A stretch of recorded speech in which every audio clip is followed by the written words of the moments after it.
De 1910 à 1935, Morgan a acquis une solide réputation en vendant des tricycles.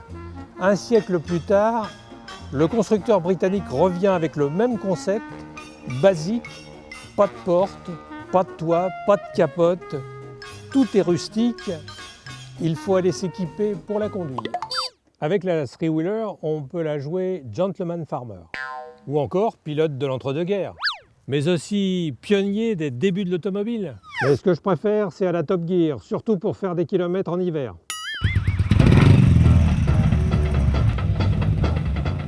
À mi-chemin entre la monoplace, le trike et la moto, cet engin étrange propulsé par un bicylindre Harley-Davidson de 120 chevaux exige un petit run d'entraînement.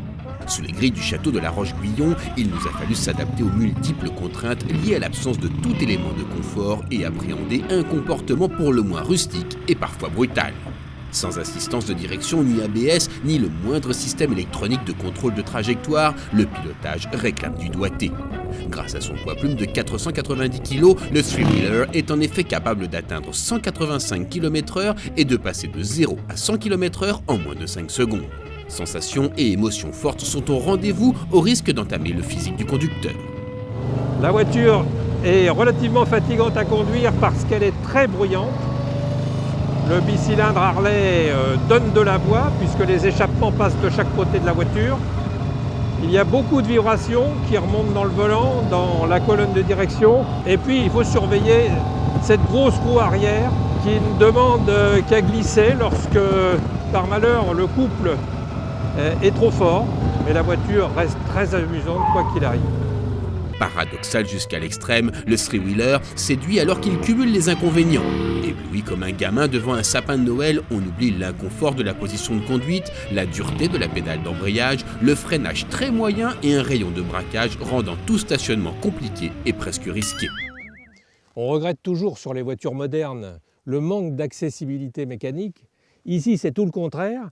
Le bicylindre Harley-Davidson est très exposé, si exposé qu'il est impossible de garer la voiture en ville entre deux autres voitures, au risque, vous comprendrez bien, de dégâts importants. L'implantation en fronton du bicylindre fabriqué par SNS, le préparateur d'Harley-Davidson, participe au design extraverti de tous les cyclecars.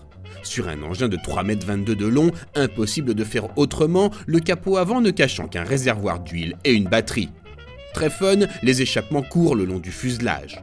À l'arrière, la grosse roue reste invisible sous un carénage en pointe. À bord, circuler, il n'y a rien à voir.